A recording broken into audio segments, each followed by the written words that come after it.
Welcome back, everybody, to another episode of The Sports World According to Frank. We're coming to you live from the 615, as always, where we cover all major breaking news in the sports world, especially the Big Three of Middle Tennessee.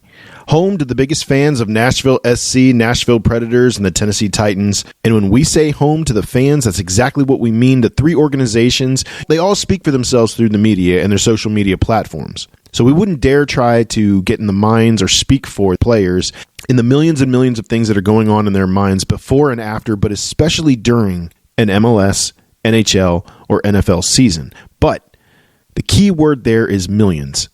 And it's important to remember that because that's what these players are getting paid. Millions and millions and millions of dollars to play a game. And they get rewarded handsomely for their athletic skill in million-dollar contracts. But when they aren't giving it their all and they're hurting the team or they're a poor reflection on the city that team represents, that's when the fans hold them accountable by creating podcasts where they can voice those complaints, just like this one.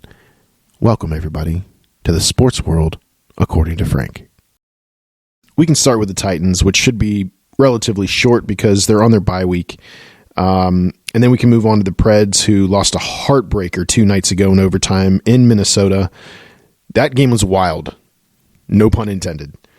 You have Stamkos, who shoots a vintage Stamkos shot from the point to tie the game with 0.2 seconds left on the clock to send the game into overtime. And then a disastrous call by the refs, calling the game-winning goal for the Wild with 2 seconds left before a shootout that never even went in the goal. The puck never even went into the goal. Pred's goalie leaned into the goal. They said he pushed it off on purpose, regardless of whether he did or he didn't, which should have been a penalty. The puck never went in the net. So I don't even understand. They just called a phantom goal. So a lot to get into there. And then we'll end this week catching everybody up on Nashville SC, who are currently in the first round of the MLS playoffs in a best-of-3 series against Miami. Right now, the series is tied 1-1, and Game 3 is this Saturday night at 7 o'clock down in Miami, where the boys in gold will have to play their best game of the season if they want to get past Messi and enter Miami, but they did it just this past Saturday here in Nashville to tie the series. So we'll see how that goes, but an exciting time to be a Nashville fan for sure. If we have time, we'll squeeze in a little Vandy. Vanderbilt, of course, coming off their close loss to Texas last weekend. They'll be hosting Auburn this weekend here at home. It's a very simple MO for Vandy from here on out. Win. Don't lose. So, all of those things to get to. The Tennessee Titans is where we're going to start. Hands down, biggest concern. Luckily, we don't have to talk about it too much this week because they're on their bye. But they are on their bye sitting at 1-8. And everybody that's watched the season knows that the Arizona game was more of a Cardinals loss than it was a Titans win. That's not what the scoreboard said. So a win is a win is a win. The Titans lucked out there. But they are 1-8 on the season. Them being on a bye, we should also give ourselves a rest from talking Tennessee Titans. But for the rest of the season, we will be doing a deep dive into what is wrong with the Tennessee Titans. Because as of the last 3 years, they've proven they're not a serious organization. I mean, my dad has said that for many years, and it drove me up a wall. But he's right. This is not a serious organization. It's a far cry from a few years ago when we were competing for AFC championships and Super Bowls. How do you go? I have a question. How do you go from the number 1 overall seed to possibly 2 years in a row with the number 1 draft pick? I mean, I'll say that again. How do you go from being the number 1 overall seed to the number 1 draft pick because you are so ass? How does that happen? Seriously, how does that happen? I don't understand. I don't understand how we're only 4 years removed, the only team that was built to beat Kansas City, and we did several times. How do you go from that to ass? I could tell you, but then I'd have to kill you. I have my thoughts, which again we'll dive into next week, but without a doubt, in this organization, it starts at the top with Amy, and it trickles all the way down. It's an absolute clusterfuck, and it would be easy to just not watch them, except for the fact that it goes back to why we support these teams in the first place. When things have your city or state's name on it, you want it to be a good reflection on the city that you love and you call home. That's why we're Titans fans. That's why we're Preds fans. That's why we're Nashville SC fans. It's because it's theirs. And you want to see these things be good reflections. Now, how can you really have a read on the city when your owner doesn't even live here? Doesn't even live in the state. In fact, she lives in the city of one of your rival teams in your own division. I think that deserves some more conversation. Who are the people around her giving her the day-to-day advice? They are people in Houston, Texas.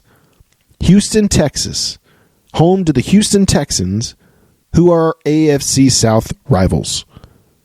Now, do you think just maybe, just maybe, some of those minions around her in Houston, Texas, like us here in Tennessee where we're Titans fans, maybe we would be telling our friend who owns our rival team, you don't really want CJ Stroud. Don't go for DeMeco Ryans as coach. We'd be giving them bad information, wouldn't we? So that's number one. Our owner lives in the city of where our division rival is. That is troubling. And to be that far away and be making trigger decisions, irrational decisions, that affect the day-to-day running of an organization that you are not even here for is mind-boggling. When these teams run their business professionally and they try to do things the right way, we're all in. That's why we support the Nashville Predators and Nashville SC, even when they're having down seasons, because we know the organization's trying to do the right things and to do it the right way. And more often than not, they're going to figure it out. The Tennessee Titans, with the exception of 5 years at the tail end of Mike Mularkey and the beginning of Vrabel, Amy gutted the front office and turned it over more times than an apple turnover. John Robinson, Rand Carthon, Mike Vrabel to Chad Brinker, then Mike Borgonzi to Brian Callahan to Mike McCoy now. I truly believe, I swear to God, if you put all of those people down in her office somewhere in Houston, by the way, I truly believe if they were all in a room together and someone asked them who was in charge, I think Mike would look at Brian. Brian would look at Bergonzi. Bergonzi would look at Brinker. Brinker would then look at his computer. His computer would turn to Nihil. Burke would turn to Amy, and Amy would turn to look to see if somebody else was there because she doesn't know. The buck stops with her. She is it. Nobody is in charge, and it shows. It's embarrassing, and the people of Nashville and Tennessee should be pissed off because not only are we being embarrassed on a national stage, we're doing it with a $2.2 billion stadium literally looming in the background on the TV broadcast. A $2.2 billion stadium being built, by the way, heavily taxpayer funded. 2/3 of it is taxpayer funded. So yeah, go enjoy your bye week, you bunch of clowns. I mean, that's all I got. This is why I didn't want to talk about Tennessee Titans during their bye week. This is why. So moving on to number 2 of the big 3 of Tennessee, the Nashville Predators. They're a much different story. All right. Currently 15 games into their 82-game season. They too are sitting with a losing record, but unlike the Titans, they're only one game under 500 at 5-6-4, with a chance to even it up tonight against a really good Philadelphia team. Also, unlike the Titans, the Preds are a more well-run organization. Let's put it that way. Starting with the ownership group and the Haslams, who've committed to the city for the next, at least for the next 30 years, and $1 billion in renovations coming to Bridgestone Arena. They live here, right? They live here, and so does CEO Sean Henry. He lives here with his family, and so does GM Barry Trotz. They're invested in the community. This is where they live. This is where they take their kids to school, where they go to church, where they shop. They don't want to have to face people and answer hard questions. So they run the organization the way an organization should be run. A lot like Nashville SC, with class from top to bottom. They're also well aware that the fans will give them a little time to figure it out, but that time isn't forever. There is a time limit. And if the Preds have another losing season this year, the fans are going to start making a lot more noise. And people will start to stop showing up. And that's usually when people get fired. Head coach Andrew Brunette, who's on the hottest of hot seats, is fully aware if he doesn't turn it around by Thanksgiving, even his loyal boss will have no choice but to move on from him. Saros is playing well, but he better be, because Trotzy signed him to an 8-year contract. He'll be here for a while. The people that are contributing right now should be no surprise to Preds fans. Philip is being Philip. Forsberg is leading the team in goals and points so far. Jonathan Marchessault is coming along since his injury that slowed him down to start the season, but O'Reilly has actually been the most consistent and vocal vet. I don't know why I'm saying that like it's a surprise, but to me it was. And I think he stepped into a role that he saw needed to be filled on the team. So props to Ryan O'Reilly and his play so far this season. We'll get to Stamkos in a second. The problem is this. The Preds are old and slow. I mean, yes, they've got younger up-and-comers in Evangelista, Wood, Brady Martin, but Martin just got sent back down to the juniors for this season to bulk up, and he needs to get used to the speed of the pro game. I mean, he's 18 years old, so we'll give him a pass. But you have to be able to rely on the veterans, and that's where the problem is. I have a question here as well. Where's Roman Josi? How is Roman Josi? I know he was injured a few weeks ago. They say he's week to week. With an upper body injury. But we all remember last season, he missed significant time with a scary-ass injury that wasn't just an upper body injury. He was diagnosed with a condition called POTS, which is a really serious neurological condition that stemmed from prior concussions that he had. I'm not a doctor, but that sounds fucking serious. So yeah, he was injured a couple weeks ago. He's week to week with an upper body injury, but I want to know if he's okay for real, for real. Like, are we going to be at Bridgestone one night and he's just going to collapse? I'm being serious because we love the captain here in Smashville, but Smashville is also a family-friendly environment, and watching something happen to Roman would scar the children a lot more than the bloody flops of an occasional dead catfish. When it comes to Steven Stamkos, I don't really know what to say. You signed the former captain of the Lightning, Stanley Cup MVP, winner multiple times. Sure, he's on the older side, but this is Steven Stamkos. If we get just 3/4 of who he was with Tampa, we're in good shape. But we didn't, and he's not. And I'm not saying that he's purposefully slacking. I actually think it's much more serious and sad. I think he's giving it his all, but Father Time just caught up with him. And it's sad, because it's going to happen to all of us. I don't even know how to say it in a respectful way, but calling it what it is, he's old and slow. He is. He's old and slow. And so are the 25 Nashville Predators. Just collectively as a team, they're slow. And I don't know what you do about that. I went with my wife and some friends and my nephew to the game against Anaheim. And I swear to God, between the second and third period, my buddy turns to me and he's like, when did we get slow? And normally I've got like a witty comeback or something, defend the team even when they're indefensible. But I just kind of like, you're right. Like, that's exactly what it is. When did they get slow? Now, of course, I prepped this, and I'm watching him play the other night against Minnesota, and I'm staring daggers at him through the TV. And then he scores this incredible goal to tie it up with 0.2 seconds left in the third. And I'm like, wow. It was vintage Steven Stamkos. And for that moment, I was like, this is exactly why you sign a guy like that. But I had to regain my composure and remember that one great play doesn't excuse 3 periods where he is literally skating around and he's a liability.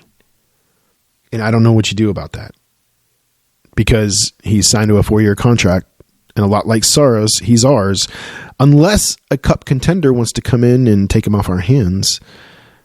You hate to say that because he's a Hall of Famer and he seems like a really nice guy, but so does Russell Wilson, and I don't want him as the quarterback of the Titans. So here's what I'm going to tell the Preds fans. Wipe the slate clean. They're 15 games into an 82-game season. Only worry about the next 3 games right now, because we'll talk next week after these 3 games. Tonight against Philadelphia, Saturday night against Dallas, and Monday night at MSG against the Rangers. They need to win 2 of those 3. That's it. 2 of those 3.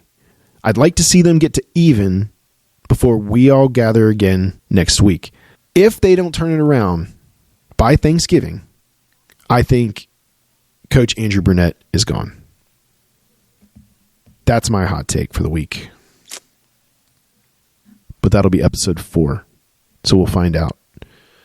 Oh, and by the way, the next 10 games from now until Thanksgiving are against teams with a winning record. So just to add a little more spice to it, make it a little more difficult, we are going to end with some good news this week, because number 3 of the Big 3 of Tennessee is Nashville SC this week, and they are having a historic season. The 2025 U.S. Open champion Nashville SC and their MLS playoff hopes hang in the balance. Right now, Nashville SC is in a best-of-3 game series against Inter Miami. The winner moves on to the second round of the MLS playoffs. Inter Miami, Lionel Messi in particular, have been Nashville's kryptonite the last 3 seasons. If David Beckham and Inter Miami had not recruited Lionel Messi to the MLS, it is my belief that Nashville SC would have already won an MLS Cup and they would have already won a U.S. Open Cup trophy. Now, this year, they did it. They won the U.S. Open Cup, and it's the first professional trophy brought to the state of Tennessee. It's a huge accomplishment. It's something that we should all be propping them up for and be proud of, because they are the first team to bring a championship to the city of Nashville. Nashville and Sam Surge dominated that tournament. They deserve to win. They are U.S. Open Cup champions forever and ever and ever. Amen. But Lionel Messi was injured during the time that they went on this run. Can one player make that much of a difference? Yes, they can. Especially when that one player is the greatest soccer player of all time. I don't care if he's not in his prime anymore. He's still the greatest soccer player of all time. If you leave him alone from the 18, he's going to hit 9 times out of 10. In the last 9 matches against Nashville SC, Lionel Messi has scored 13 goals. They do not have an answer for that one individual player.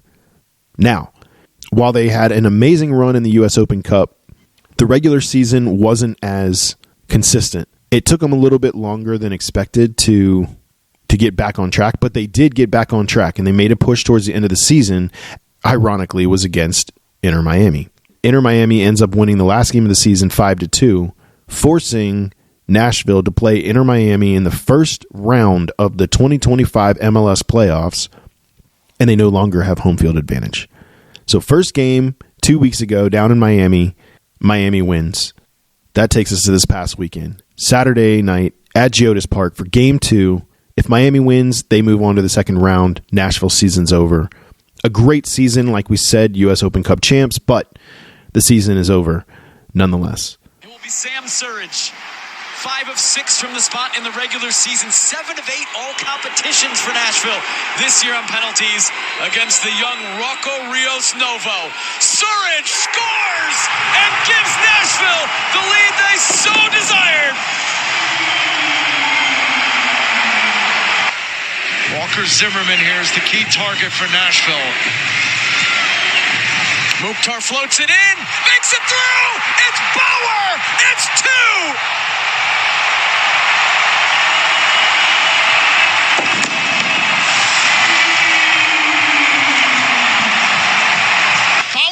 To come in against this team for only his 4th start at left back this year, and he delivers in a big way going into halftime.